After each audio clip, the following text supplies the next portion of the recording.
नमस्कार, मैं हूं पूजा सिंह। स्वागत है आप सभी का आपके अपने राजपथ और बुलंद आवाज पर। इस समय देश में जिस तरीके का माहौल है, जिस तरीके की चर्चाएं हैं, जिस तरीके की गतिविधियां हो रही हैं, वो कहीं ना कहीं ये संदेश देती हैं कि कुछ तो हलचल मची हुई है इस समय भारतीय जनता पार्टी के खेमे में। कर्नाटका के इलेक्शन ने बहुत कुछ साफ कर दिया है, तस्वीर को लगभग क्लियर कर दिया है। उन्होंने साफ मैसेज दे दिया कि हम चुनाव मुद्दों पर लड़ेंगे, चुनाव मुद्दों पर लड़ा और जीत कर दिखाया। अब भारतीय जनता पार्टी के पाले में जो कुछ चीज़ें थीं वो सब एक एक करके खुलती चली गई और सामने आ गई। अब जैसे कि सबसे पहले वो लेकर के आए थे जय श्री राम, इसके बाद वो लेकर के आए जय बजरंगबली, और भारत माता की जय तो है ही है पहले से ही। और ऐसा नहीं है कि जय श्री राम और बजरंगबली पहले से नहीं थे, ये कुछ अनोखा लेकर के आए। ये सब कुछ यहाँ की मिट्टी में, धरती में रचा बसा है। ये कुछ अलग और अनोखी चीज़ नहीं है। बस इन्होंने किया क्या कि इन चीज़ों को हाइप करके, इन चीज़ों को बहुत बढ़ा चढ़ा करके लोगों के सामने इसको प्रस्तुत किया और लोगों के दिल और दिमाग को कैप्चर कर लिया। क्योंकि लोगों की जो धार्मिक आस्था है वो बहुत बड़ी चीज़ है, और धार्मिक आस्था के आगे अच्छी अच्छी कहना चाहिए कि नीतियाँ फेल हैं। लेकिन ये सब चीज़ें एक हद तक चलती हैं, एक लिमिटेड पीरियड तक चलती हैं। इससे आगे इनका कोई भविष्य नहीं होता। अब इनके पास बचा क्या है? जय श्री राम, बजरंगबली के बाद, भारत माता की जय के बाद और तमाम दूसरी चीज़ों के बाद इनके पास बचता क्या है? इनके पास मुद्दे नहीं हैं। जिस तरीके से इन्होंने हिंदू मुसलमान को लड़ाने की बहुत कोशिश की, नफ़रत फैलाने की कोशिश की, उसमें ये काफ़ी हद तक कामयाब भी हुए। लेकिन अब धीरे धीरे इनकी पोल पट्टी खुलती जा रही है और लोगों को समझ में आ रहा है कि आखिरकार बिहाइंड द कर्टेन है क्या, सीन क्या है। तो अब लोग बात करना चाहते हैं विकास पर, लोग बात करना चाहते हैं रोज़गार पर, लोग बात करना चाहते हैं महंगाई पर, लोग बात करना चाहते हैं इंफ्रास्ट्रक्चर पर, कि आप वो क्या चीज़ ऐसी देंगे हमें जिसके बदले में हम आपको वोट दें। खाली धर्म की, खाली आस्था की राजनीति कितने दिन तक चला लेंगे आप? बताइए। जिन मुद्दों पर कांग्रेस ने कर्नाटका में चुनाव लड़ा और जिन मुद्दों पर इन्होंने लड़ा, वो दोनों में फ़र्क साफ है। वहाँ पर बजरंगबली का मुद्दा ये लेकर के आए, केरला स्टोरी लेकर के आए, नहीं चली। बजरंगबली ने इनका क्या हश्र किया वहाँ पर आप सबके सामने है। और कांग्रेस पार्टी ने जैसे ही सत्ता की कमान संभाली, जैसे ही शपथ ली, जैसे ही वहाँ पर नई गवर्नमेंट बनी, उन्होंने जो वादे किए थे वो उन्होंने पूरे करे। आते के साथ ही पूरे एक्शन फॉर्म में नजर आई कर्नाटक सरकार। जैसे कि क्या वादे किए थे उन्होंने जो पूरे कर दिए हैं। सबसे पहले उन्होंने 200 यूनिट बिजली फ्री कर दी है कि 200 यूनिट तक बिजली हम फ्री देंगे, उसका कोई बिल पे नहीं करना है। इसके बाद जो घर की मुखिया महिला होगी, जो महिला मुखिया है घर की, उसको 2000 रुपये प्रति माह दिए जाएंगे। इसके अलावा बीपीएल के सदस्य को 10 किलो चावल। इसके अलावा महिलाओं के लिए बस सेवा, बस यात्रा फ्री रहेगी। बेरोजगार ग्रेजुएट युवाओं को 3000 रुपये प्रति माह कर्नाटक सरकार देगी। इसके अलावा जितने भी बेरोजगार डिप्लोमा धारक हैं उनको 1500 रुपये देगी। अब साहब क्या देंगे?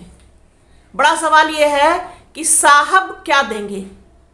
क्या सिर्फ जुमले देंगे? क्या सिर्फ नफरत देंगे? क्या सिर्फ महंगाई देंगे? क्या सिर्फ बेरोजगारी देंगे? क्या सिर्फ करेंसी बंद करेंगे? आखिरकार ऐसा क्या करेंगे मोदी, अमित शाह, क्या ऐसा क्या करेंगे कि इनको दोबारा से जनता वोट दे? अब क्या है इनके पास? सब कुछ तो इनका बाहर आ गया निकल के। जय श्री राम की राजनीति इन्होंने बहुत दिन की, अब से नहीं कई सालों से, और अब तो राम मंदिर भी अस्तित्व में आ रहा है। इसके अलावा आप देखिए कि बजरंगबली का मुद्दा लेके आए, उसे लोगों ने नकार दिया। अब जो इनके पास एजेंडा बचा है वो बचा है हिंदू राष्ट्र का, जिसके लिए ये अपना पूरा प्रचार प्रसार बाबा धीरेन्द्र शास्त्री से करवा रहे हैं। अब आपने एक चीज नोटिस की होगी कि पिछले कुछ टाइम से जो भी इनके जो हमदर्द लोग थे, जो भी इनकी लॉबी के लोग थे, वो बड़े शांत से बैठे हुए हैं। आपने नोटिस किया होगा। उनमें फिर चाहे बाबा रामदेव हो या फिर दूसरे लोग हो, और आपको याद होगा एक नाम हुआ करता था, बहुत चलता था, वो भी कहीं हिंदू राष्ट्र बनाने के लिए बड़े आतुर से दिखाई देते थे, और उनको ऐसा लगता था कि यही आगे आने वाले समय में ये नेतृत्व करेंगे देश का और हिंदू राष्ट्र का एक मॉडल बनाकर तैयार कर देंगे। अगर आप लोगों को नाम याद हो, और नाम था प्रवीण तोगड़िया का। वो भी बड़े भारी पक्षधर थे हिंदू राष्ट्र की। कहाँ गए? उड़ गए, हवाई हो गए। तो ये जो चीजें हैं ये बहुत दिन तक चलती नहीं है, और यही हाल और हश्र बाबा धीरेन्द्र शास्त्री का भी होने वाला है। क्योंकि जिस तरीके से इनके कैंप से, इनकी जहां पर इनकी कथा होती है, जहां पर जो भी इनका वो सब लगता है, वहां से लगातार लोगों के गायब होने की खबरें आ रही हैं। मिस्ट्री है। जैसे आसाराम की थी, जैसे राम रहीम की थी, उसके आश्रम से लड़कियां गायब हो जाती थीं। जैसे और दूसरे बाबाओं की है हिस्ट्री, जैसे वो जेल में चक्की पीस रहे हैं। बहुत जल्द वो दिन इन बाबा के लिए भी आने वाला है। और लोग मुझे मेरे वीडियो पर उल्टा सीधा लिख के जाते हैं कि आप सनातन धर्म को ऐसे कह रही हैं, और आप बाबा धीरेन्द्र शास्त्री के बारे में ऐसे कैसे कह सकते हैं। अरे क्या है का बाबा? कौन सा बाबा? इस देश का भला किसी बाबा से नहीं होने वाला। इस देश का भला किसी जुमलों से नहीं होने वाला। इस देश का भला धर्म की और आस्था की राजनीति से नहीं होने वाला। एक लिमिटेड पीरियड तक आप लोगों को उकसाकर, उनकी भावनाओं का फायदा उठाकर, एक लिमिटेड पीरियड तक ही उसका आप फायदा ले सकते हैं। उसके बाद असलियत सबको समझ में आने लगती है। इस देश का भला तब होगा जब इस देश की इकोनॉमी मजबूत होगी। यहाँ पर सबके पास रोजगार होगा, यहाँ पर सबके पास शिक्षा होगी, यहाँ पर सबके पास बेहतर स्वास्थ्य सेवाएं होंगी। इस देश का भला तब होगा। किसी भी देश को चलाने के लिए, किसी भी देश को मजबूती देने के लिए उसका इंफ्रास्ट्रक्चर बहुत मजबूत होना चाहिए। इस देश का इंफ्रास्ट्रक्चर ही बेहद कमजोर है, जिसकी जड़ों में दीमक लगी हुई है। दीमक लगी है बेईमानी की, दीमक लगी है कमीशनखोरी की, दीमक लगी है भ्रष्टाचार की।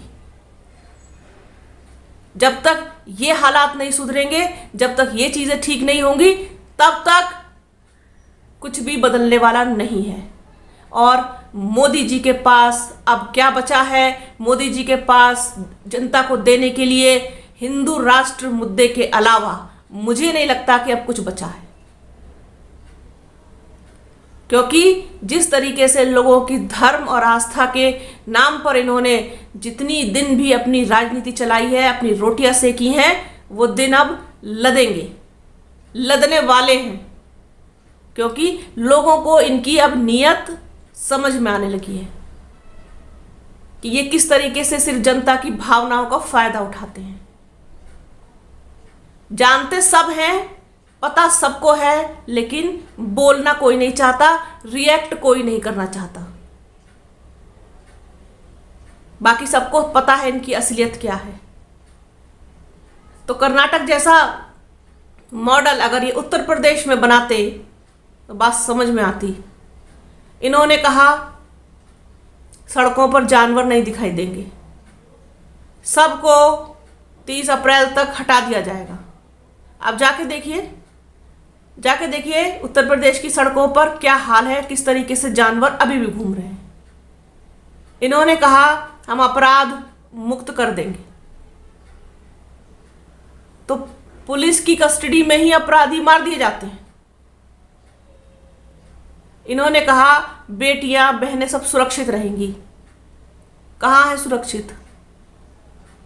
तो कथनी और करनी में जमीन आसमान का अंतर है। जब कथनी और करनी में अंतर होता है तो झूठ सामने आ जाता है, और झूठ की उम्र बहुत लंबी नहीं होती। तो आने वाला वक्त बताएगा, आने वाली चीजें सब तय करेंगी। देखते हैं कि इनके पास और क्या कुछ निकल के आता है जिससे ये लोगों को उकसा सके, उनकी भावनाओं को भड़का सके। बहरहाल इनके बहकावे में ना आकर के एक समझदार और सभ्य नागरिक बनकर के देश के बारे में सोचिए, देश के भविष्य के बारे में सोचिए, क्योंकि ये ऊल जुलूल हरकतों से और ऊल जुलूल बयानों से और ऊल जुलूल ये जो चीज़ें हैं इनसे करने से कुछ किसी को का भला होने वाला नहीं है। और घर सबके तभी चलते हैं जब लोगों के पास रोजगार होता है, पैसा होता है। पेट तभी भरता है जब पैसा होता है, तन तभी ढकता है जब पैसा होता है, शिक्षा हम तभी मिलती है इस देश में जब पैसा होता है, इलाज तभी मिलता है जब पैसा होता है। और पैसा कहाँ से आता है? पैसा आता है रोजगार से। फिर वो चाहे कहीं आप नौकरी करें या फिर कोई सेल्फ डिपेंड होकर कोई काम करें अपना, तो वो बहुत ज़रूरी है। तो इन सब चीज़ों पर ही फोकस रखना चाहिए जनता को भी, बजाय इसके कि कोई आपको झूठे ख्वाब दिखा रहा है, आपको सब्ज बाग दिखा रहा है और आपको लॉलीपॉप दे रहा है। अब उस चीज़ को नकारने का समय आ गया है। तो इसी तरीके की तमाम चर्चाएं, तमाम बातें, तमाम मुद्दे आपके सामने लेकर आती रहूंगी। आप बने रहिए राजपथ और बुलंद आवाज़ के साथ। हमारे चैनल को लाइक कीजिए, शेयर कीजिए, सब्सक्राइब कीजिए, बेल आइकन भी ज़रूर दबाइएगा। अपना और अपनों का बहुत ख्याल रखिए। जल्द मिलूंगी आपसे एक नए वीडियो में, एक नए चर्चा के साथ, एक नए मुद्दे के साथ। तब तक के लिए जय हिंद।